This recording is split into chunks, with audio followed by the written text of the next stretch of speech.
આપણે એવું કે પપ્પા ક્યારે બજારમાં જાય ત્યારે પાર્લે બિસ્કિટ લાવે કે પડીકો લાવે તો છોકરા રાજી થાય કે મારા પપ્પા આજે પાર્લે બિસ્કિટ લઈને આવશે, વેફર લઈને આવશે, બીજા કોઈના જલેબી લાવતા હોય, કોઈના ગોઠિયા લાવતા હોય. પિયુષભાઈ, જો આપણો સન્માન સમારંભ કાર્યક્રમ થવાનો હોય તો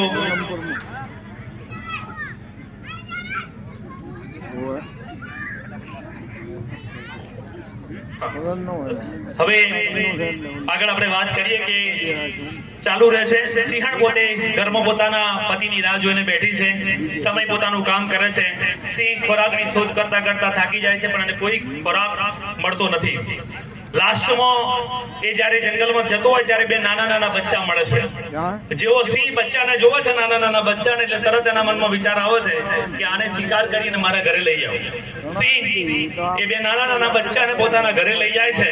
સિંહણ ઘરે પોતાના પતિની રાહ જોઈને બેઠી હોય છે, એટલે જેવો પોતાનો સ્વામી ઘરે આવે એવી સિંહણ ખુશ થઈ જાય છે કે અરે વાહ, અમારા પતિ તો આજે રાપર ગયા હતા તો ઘણું બધું સારું લઈને આવ્યા. લો, એમના પતિદેવ સિંહ નાના નાના બચ્ચાને લઈને આવે છે અને પત્નીને કહે છે કે પત્ની, આજે તો ઘણી બધી મહેનત કરી પણ બહુ ખોરાક મળ્યો નહીં. આ બે નાના નાના બચ્ચા મળ્યા છે, એને ખાઈને તમે તમારું જે ભરણ પોષણ કરી લો.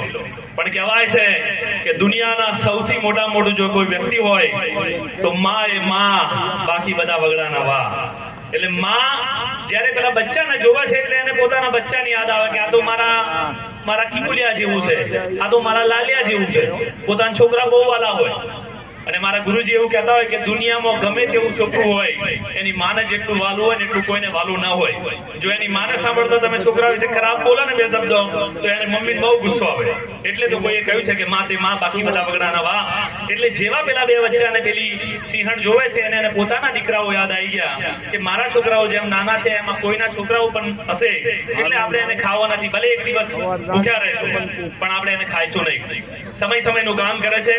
આ બાજુ સિંહના બચ્ચા, આ બાજુ બહારથી બે બચ્ચા લાવેલા, એ રમે, ધીમે ધીમે રમતા જાય, મોટા થતા જાય, ધીમે ધીમે રમતા થાય, મોટા થતા જાય. 19 વર્ષ વલ્લભપુરમાં નોકરી મળી અને આજે 38 વર્ષ થવા આવ્યા. મહિપાલ સાહેબ મોટા થઈ ગયા, ખબર ના પડી. જિંદગીનો મોટો પાઠ વલ્લભપુર ગામમાં નીકળી ગયો. એમ સિંહણના બચ્ચા પણ ધીમે ધીમે હવે મોટા થવા લાગ્યા અને પોતાના ભાઈઓ સાથે રમતા રમતા એક દિવસ આ જંગલમાં ખૂબ આગળ નીકળી જાય છે.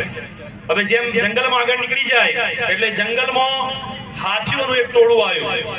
જેવું હાથીઓનું ટોળું આવ્યું એમાંથી 4 બચ્ચામાંથી 2 બચ્ચા આમ ગુસ્સે થઈ ગયા કે આજે તો હાથીને આપણે મારી નાખેલી તાકાત કરવા મળ્યા. અને પેલા 2 બચ્ચા ભાઈને સમજ્યા કે અરે ભાઈ, આ ખોટા શક્તિશાળી હશે તો આપણને મારી જાય એના કરતો સોનામાના ઘેર જતા રહીએ. ઘણીવાર એવું થાય, ઘણીવાર ઝઘડો થાય તો 2 ભાઈઓ લડાઈ શક્તિશાળી હોય, ફાઇટ કરે અને 2 કે ભાઈ હટજે સોનામાનો, આપણે કઈ લડાઈ વડાઈ કરવી નહીં, હેડ ઘેર, એટલે જાળવીને ઘરે પહોંચી જાય, માર પડે નહીં. એવું એ થતું હોય. એટલે 2 બચ્ચા પેલા હાથીને સામે થવા માટે તૈયાર થઈ ગયા છે અને 2 બચ્ચા ઘરે જવાની વાત કરે છે. એટલે આજે 2 બચ્ચાની વાત માની અને પેલા બીજા 2 બચ્ચા સિંહણના બચ્ચા પણ ઘરે પહોંચી ગયા. ઘરે ગયા એટલે સિંહણ રાહ જોઈને બેઠી હતી કે ઘણો સમય થઈ ગયો, મારા છોકરાઓ કેમ ના આવ્યા, કેમ બેટા આજે આટલું બધું મોડું થઈ ગયું. એટલે બચ્ચાએ વાત કરી કે અમે જંગલમાં ખૂબ દૂર ગયા હતા, 2 હાથી શક્તિશાળી મળી ગયા, આ 2 ભૈલાઓ તો મારી નાખે એમ કરતા હતા, પણ મેં સમજાવી દીધા કે સોનામોના ઘેર હેડો, કોઈ મારવું નહીં તો આપણો વારો આવી જશે ક્યારેક. એટલે એની મમ્મીને ખબર પડી જાય કે હવે સિંહના બચ્ચા પણ બકરીના બચ્ચા બનવા જઈ રહ્યા છે. જો મારા છોકરાઓ આ બકરીઓના બચ્ચા જોડે રહેશે તો આવનારા સમયમાં એ લડાઈ કરવાનું છોડી દેશે. કારણ કે જે સિંહ લઈને આવ્યો તો એ 2 બકરીના બચ્ચા હતા અને પેલી જે 2 બચ્ચા હતા એ સિંહના પોતાના બચ્ચા હતા.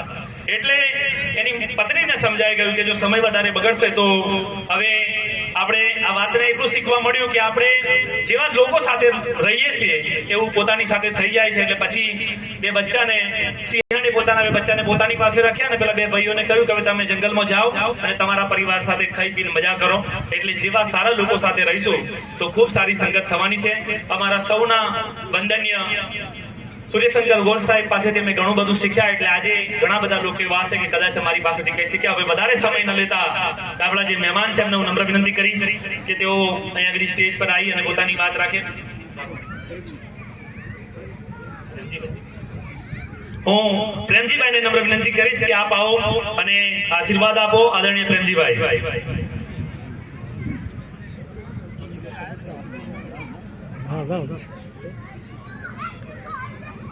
એક વાર ફરીથી પ્રેમજીભાઈને આપણે જોરદાર તાલીઓથી સ્વાગત કરવાનું છે. પાછળ બેઠેલા તાલી પાડજો, તમને જ ફાયદો થવાનો છે. એટલે તાલી પાડવામાં કોઈ દિવસ કંજુસાઈ કરવી નહીં. પ્રેમજીભાઈને હું નમ્ર વિનંતી કરીશ કે આપ આવો અને આશીર્વાદ આપો.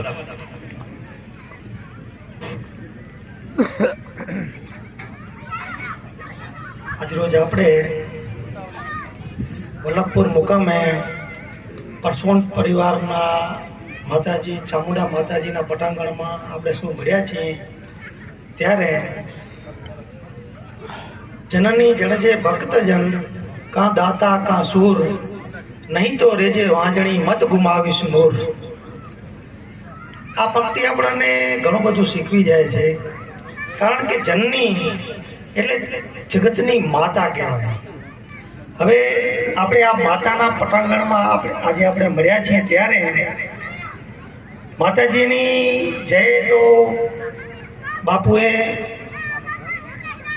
અને ગોર સાહેબે આપણને બહુ બોલાવી છે અને બહુ એમાંથી આપણને સમજાવ્યા પણ ખરા. પણ પાત્ર પ્રમાણે આપણને જે હશે એ મળી ગયું હશે. જનનની જોડ સખી નહીં જડે રે લોલ. આપણે ઘણી વખત આ રાસ ગરબો અને ગીત સાંભળ્યું હશે, પણ જનની છે એ એક અલગ વસ્તુ છે.